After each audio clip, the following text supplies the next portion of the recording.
અંતરનો ઉજાસ. ભણવામાં ખૂબ જ હોશિયાર એવો અતિ શ્રીમંત ઘરનો એક નવયુવક કોલેજના અંતિમ વર્ષની પરીક્ષાની તૈયારી કરી રહ્યો હતો.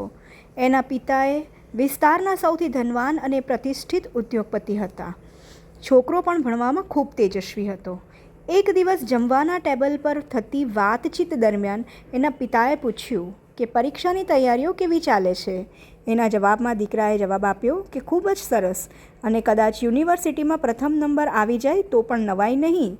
પિતા આ સાંભળીને ખૂબ ખુશ થયા.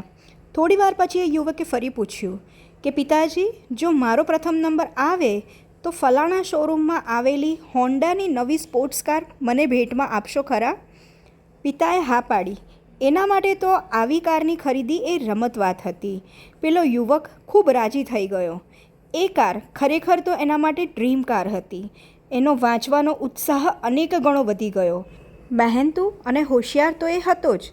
એ ઉપરાંત એણે સાચા અર્થમાં તનતોડ મહેનત શરૂ કરી દીધી. રોજ કોલેજથી આવતા જતાં એ પેલો શોરૂમ પાસે ઊભો રહી હોન્ડા સ્પોર્ટ્સ કારને બે ક્ષણ જોઈ લેતો. થોડા દિવસો પછી જ આ કારના સ્ટિયરિંગ પર પોતાની આંગળીઓ ફરતી હશે એ વિચાર માત્ર એને રોમાંચિત કરી દેતો. એણે આ અંગે પોતાના મિત્રોને પણ વાત કરી રાખી હતી. ધારણા પ્રમાણે જ એની પરીક્ષા ખૂબ જ સરસ રહી. યુનિવર્સિટીમાં એ પ્રથમ આવ્યો છે એવી જાણ થતાં જ એણે કોલેજ પરથી પિતાને ફોન કરી દીધો. પોતાની ભેટની વાત પણ યાદ કરાવી દીધી. પછી એ ઘરે જવા નીકળ્યો. જેમ જેમ ઘર નજીક આવતું ગયું તેમ તેમ એના ધબકારા વધવા લાગ્યા. પોતાના આંગણામાં ગોઠવાયેલી સ્પોર્ટ્સ કાર કેવી સરસ લાગતી હશે એની કલ્પના કરતો એ ઘરે પહોંચ્યો. કમ્પાઉન્ડનો દરવાજો ખોલીને આંગણામાં એને નજર કરી, પણ પેલી કાર ક્યાંય દેખાઈ નહીં. એ થોડોક નિરાશ અને ઉદાસ થઈ ગયો. કદાચ કારની ડિલિવરી પછી લેવાની હશે તેમ વિચારીને એ ઘરમાં દાખલ થયો. નોકરે એને આવીને કહ્યું કે શેઠ સાહેબ એમના રૂમમાં એના આવવાની રાહ જુએ છે. દોડતો એ પિતાજીના રૂમમાં પહોંચ્યો. એના પિતાજી જાણે એના આવવાની રાહ જ જોઈ રહ્યા હોય તેવું લાગ્યું.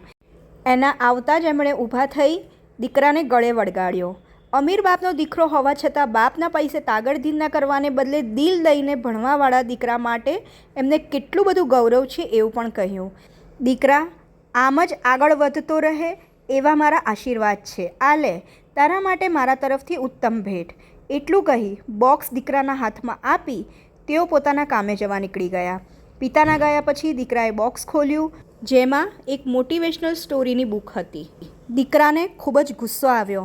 તેને થયું સ્પોર્ટ્સ કાર આપવાની હા પાડ્યા પછી પણ પિતાનો જીવ ન ચાલ્યો એનું એને ખૂબ જ લાગી આવ્યું.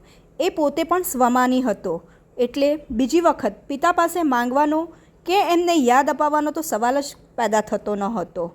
ઘણા વખત વિચાર કર્યા પછી એને કાગળ લીધો અને એમાં ટૂંકમાં એટલું જ લખ્યું કે પૂજ્ય પિતાજી, સ્પોર્ટ્સ કારને બદલે મોટિવેશનલ બુક આપવામાં આપનો કોઈ શુભ ઈરાદો જ હશે એમ માનું છું, પણ મારે સ્પોર્ટ્સ કાર જોઈતી હતી.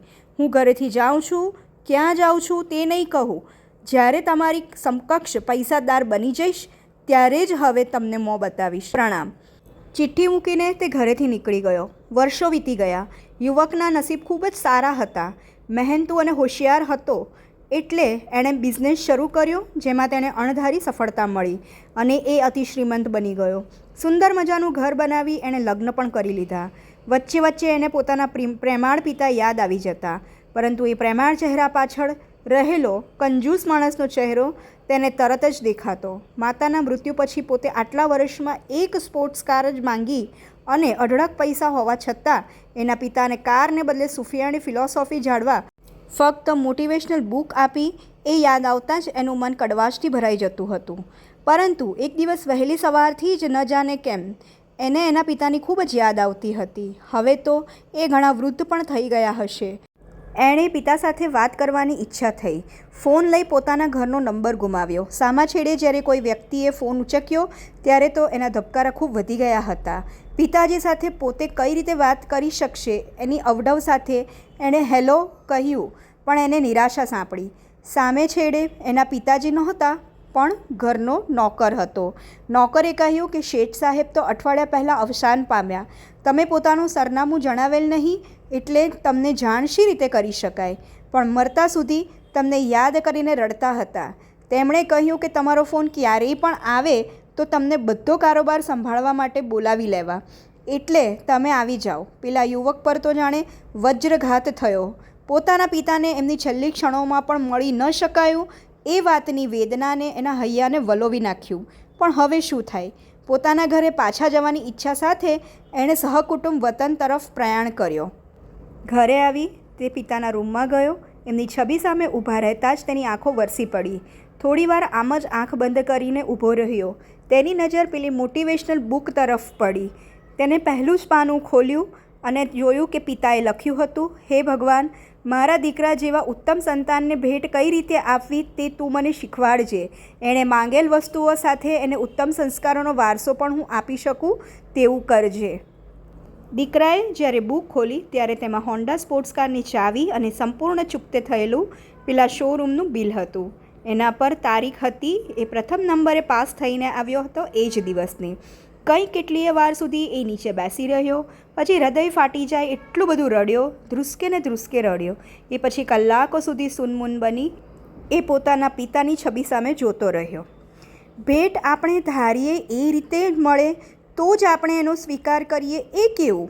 વડીલો તો ઠીક, ભગવાન તરફથી જુદી જુદી રીતે પેકિંગ કરાયેલ આવી કેટલી બધી ભેટોનો આપણે અસ્વીકાર કરતા હોઈશું. કારણ એક જ કે આપણી ધારણા પ્રમાણે એનું પેકિંગ થયું નથી હોતું. બસ એટલું જ.